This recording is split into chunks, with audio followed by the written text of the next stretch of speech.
For almost a year, Ulysses and his companions have been staying on Circe's island. Having faced terrible storms and wrecks orchestrated by Zeus and Poseidon, their days spent with the sorceress have been like a soothing balm applied to their wounds.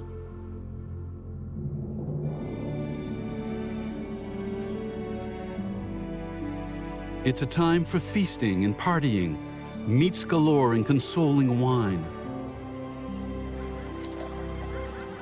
Ulysses and his men gradually forget their sad adventures and rediscover the same strong hearts which long ago had driven them to leave their homeland, the rocky island of Ithaca.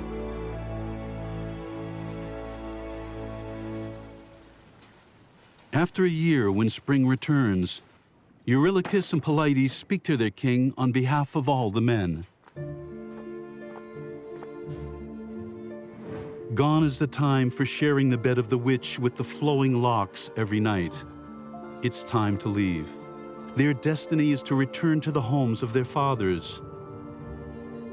And for Ulysses, that of the beautiful Penelope, his son Telemachus, and, if the gods wish him a long life, his father Laertes.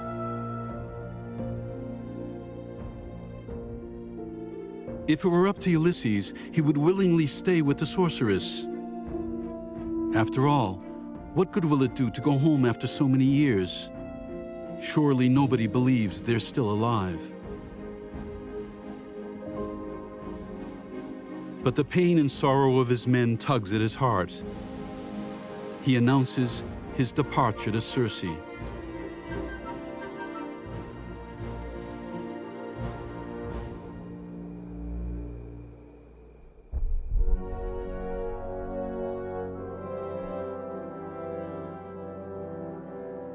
The witch goddess knew this day would come. She promised Ulysses on the night they met to free him and his men. She will thus keep her word. But there remains one big obstacle. The Greeks are lost. Before washing up on Circe's island, they had been buffeted in all directions on the seas. Today, they have no idea which course to set to return to Ithaca.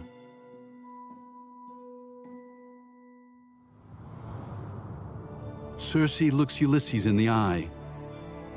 Does he truly believe that abandoning the daughter of the sun, a goddess with the powers of a witch, will take him back home? Alas, no.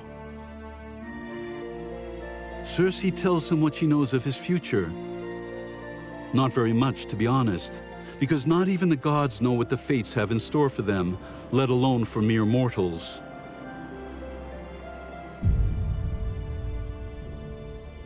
But Ulysses' fate, if he leaves this island, is not to return to Ithaca. His route will lead him elsewhere, to a place that nobody wishes to enter before their time. A place to which only Circe knows the way. A terrifying place, the name of which is enough to fill anyone who hears it with fear. This place is ruled by the almighty Hades and his wife, the fearsome Persephone, the underworld.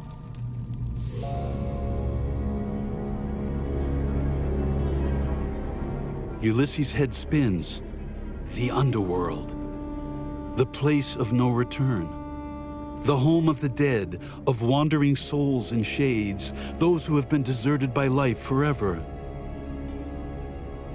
Has his time come? No, replies Circe. She tells him that long ago an oracle announced to her the coming of Ulysses and his departure one day for his homeland.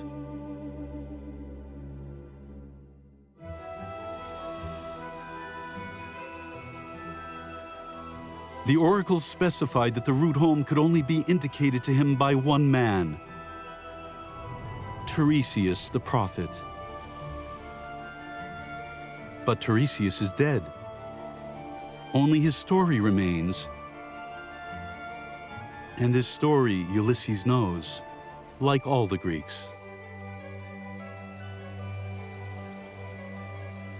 Long ago, Tiresias was still just a young man when one day his route took him across Mount Citterion in Arcadia.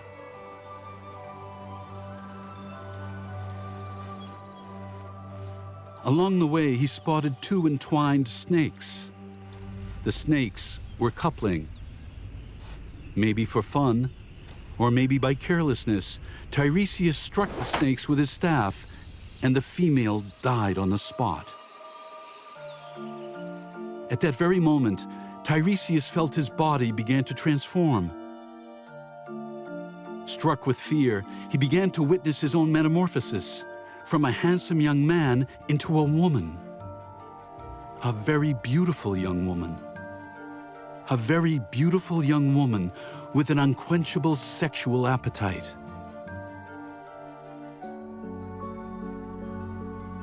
So much so that she sold her charms throughout Greece, thus becoming the most famous prostitute in the land. 7 years later on her path, the beautiful Tiresias once again came across two copulating snakes. This time, she trampled on them, and this time, the male was killed. Tiresias immediately felt her body changing and became a man again.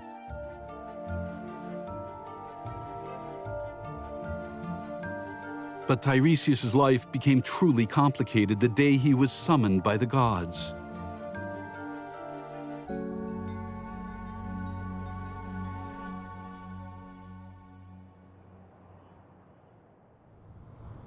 Hera was consistently reproaching her husband Zeus for his numerous infidelities.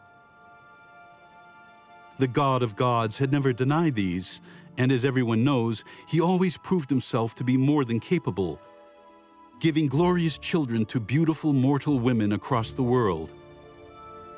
No, Zeus denied nothing, but he defended his exploits by stating that when Hera shares his bed, she is left most sated, because clearly he claims, in the sexual act, the woman takes much more pleasure than the man.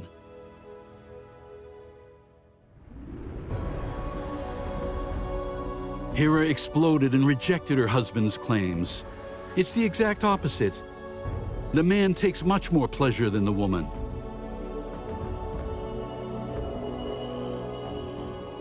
The disagreement, fed by Hera's anger, soon became a quarrel. To settle the dispute, Zeus and Hera decided to ask the only living being which had lived as both a man and a woman, Tiresias.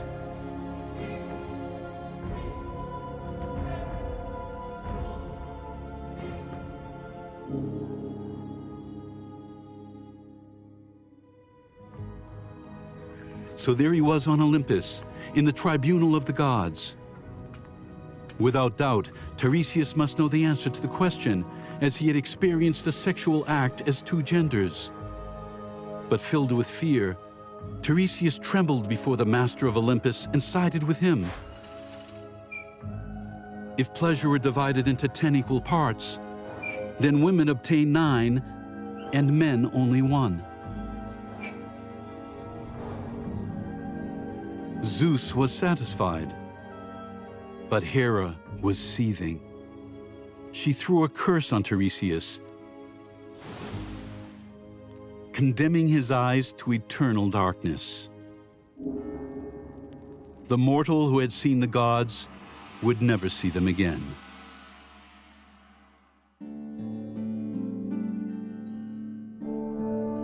Zeus, accustomed to his wife's outbursts, dared not oppose her.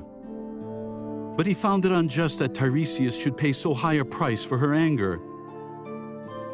He is blind, so be it. But the god of gods gave him the gift of prophecy and a life that would extend over 7 generations. And thus, Tiresias, the blind prophet, crisscrossed all of Greece. He saw the heroes who would mark history with their feats come of age: Theseus in Athens, Heracles in Argos, Jason in Iolcus, and Oedipus in Thebes. But the 7 generations have passed, and Tiresias is no more.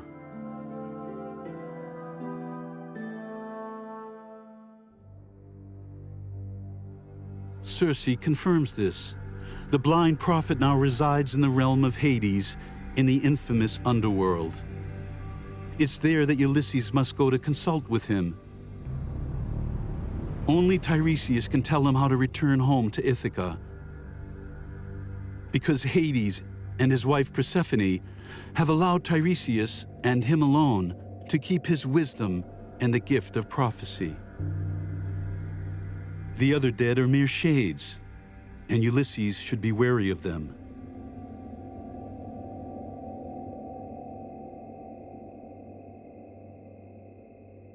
From the shore, Circe watches Ulysses' fleet sail off. She summons Boreas and Antiboreas, the 2 wind gods, which when they blow together send ships to the place, the name of which nobody can utter without trembling in fear: the gates of hell.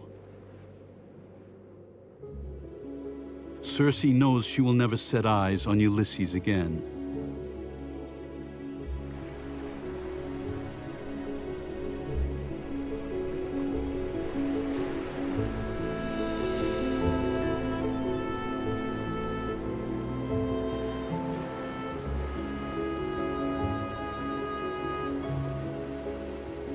Here they are nearing the place indicated by Circe, the mysterious land of the Cimmerians.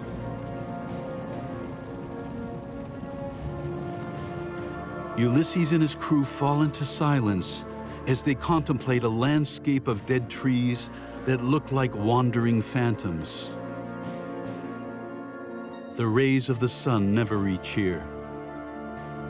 There reigns over the entire region eternal night.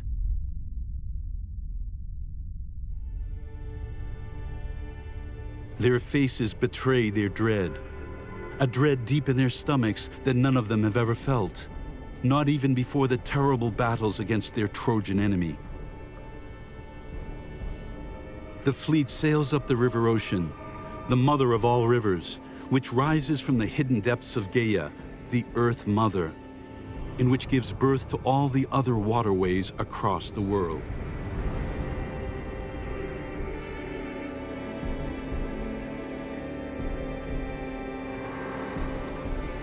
Their progress is slow, never-ending. Putrid stenches mingle with the darkness. But soon, they reach the edge of a smoke-spewing abyss.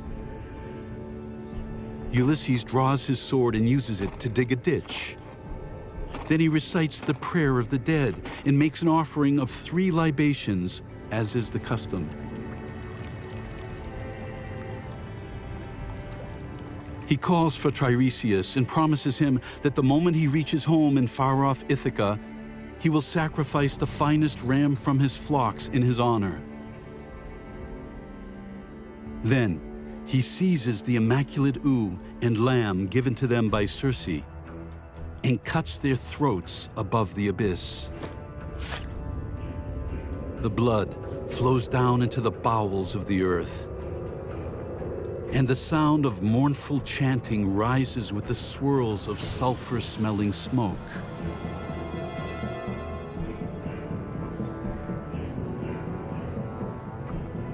One by one, the souls of the dead approach, gaunt and grimacing. They are young virgin girls, men and women in the prime of life, old men wasted by life, warriors still covered in blood, victims of the wrath of Ares. Ulysses conceals his fear. He orders his men to continue the sacrifice in honor of Tiresias. With his sword, he prevents the crowd of dead from approaching the blood spilled for the blind prophet. But the dead slowly surround the sailors. They're desperate to taste the dark blood of the sacrifice, which will bring back for a few fleeting instants a memory of their former life force.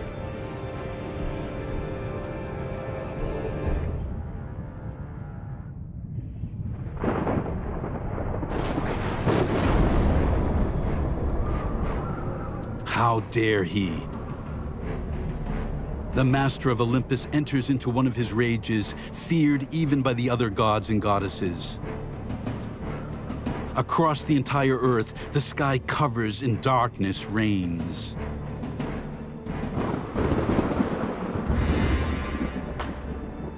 Zeus is furious. A mortal has just broken the sacred law that forbids a living soul from entering the underworld. What's more, he was invited by a goddess, Circe. And this impious soul is protected by an even more powerful goddess, his own daughter, Athena. And his last-born son, Hermes, has sided with her. No doubt Hades and Persephone are delighting in the fact that a mere mortal is defying Zeus. Never have the gods so openly bestowed such favors on a mortal. And to top it all, this mortal, Ulysses, is convinced the gods have failed men, that they have abandoned men, and that men, in return, should no longer expect anything from them. Ulysses represents a huge danger for the gods with his defiance and law-breaking.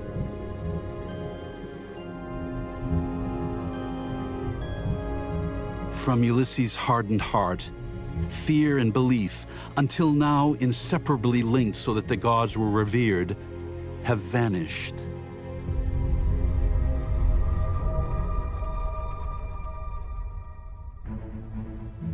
And now, it's the very reign of the gods of Olympus that Ulysses has called into doubt by entering the underworld. To consult not with a god, but with the shade of a mere mortal to whom Zeus himself has afforded the gift of reading the future. Athena is not afraid of her father's anger. She explains to him that the visit to the underworld is a test, one of the many Ulysses has had to face on the demands of Zeus himself. As usual, she says, Zeus didn't want to adjudicate on the dispute between Athena and Poseidon regarding Ulysses. He agreed, as always, to a compromise. Faced with Poseidon, who desperately wants the death of Ulysses, and Athena, who wants his survival, Zeus preferred a halfway decision. Ulysses, he declared, will not die, but he will suffer like no man has ever suffered before. Let us allow Ulysses to continue his journey, insists Athena. It could be the best way to bring him back to the faith of his ancestors. If, as a mere mortal, he manages to pass through the underworld, if he is subjected once again to the terrible fate reserved for him by the sea, and if Athena and Hermes can watch over him and inspire in him new ruses to rediscover the route home, then it won't be to a blind prophet that he makes sacrifices, but to almighty gods, the Olympians, who have saved him from the misfortunes he has been victim to. His belief in the gods of Olympus will be reborn, stronger than ever. In the face of his daughter's pugnacity, Zeus once again gives up. Does he have any other choice?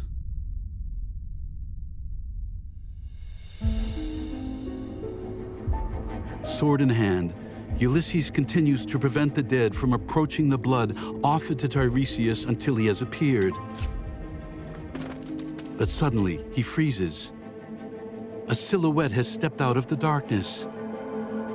Ulysses can't believe his eyes, and yet there's no mistaking her, his mother, Anticlea.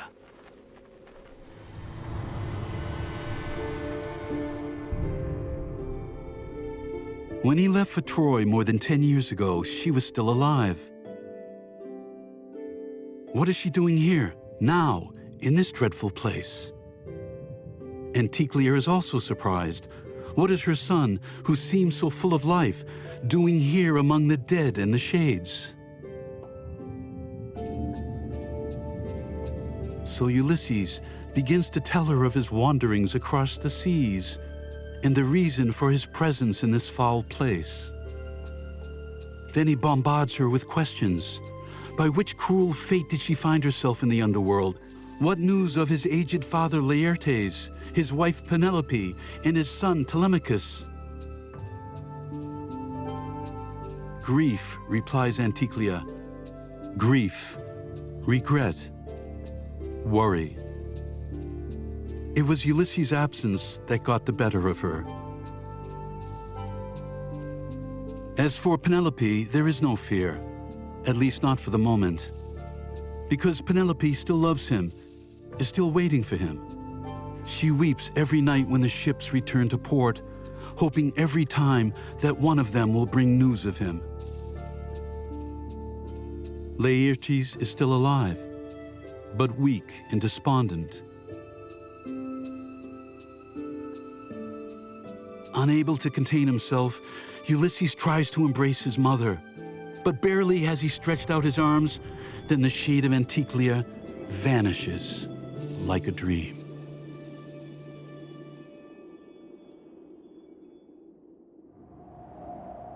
Finally, the shade of an old man appears above the others, wrapped in a cloak of mist. Tiresias.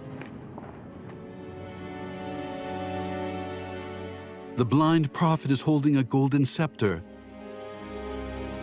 Ulysses steps forward, prudently, fearing that the figure, like the shade of his mother, might vanish forever. He begins to question the prophet. Tiresias replies, Poseidon cannot forgive Ulysses for blinding his son, the Cyclops Polyphemus. Zeus too is filled with rage. Ulysses has drawn their hostility. The route that will take him back to Ithaca passes the islands of the fearsome Sirens. Then the rocks Scylla and Charybdis, two sea monsters that devour any ships that approach them. Ulysses can take this route and survive it, if he remembers that he's a man of 1,000 guiles, the man of many strategies. Then his fleet can harbor off the island of Thrinacia. There, they will see magnificent herds of cattle grazing in meadows. They belong to Helios, the god of the sun. He must not lay a finger on them under any circumstances, or terrible, irremediable misfortunes will befall them. They will all die, one by one, and his entire fleet will be sunk. If, by a miracle, Ulysses manages to escape, he will reach Ithaca, but alone. And once there, he will be stricken with further misfortunes. Ulysses listens in silence. He will follow Tiresias' instructions to the letter. But regarding the curses of the gods, he merely shrugs his shoulders. Since the terrible Trojan War, the gods no longer have the powers that Tiresias claims. They belong to a bygone world.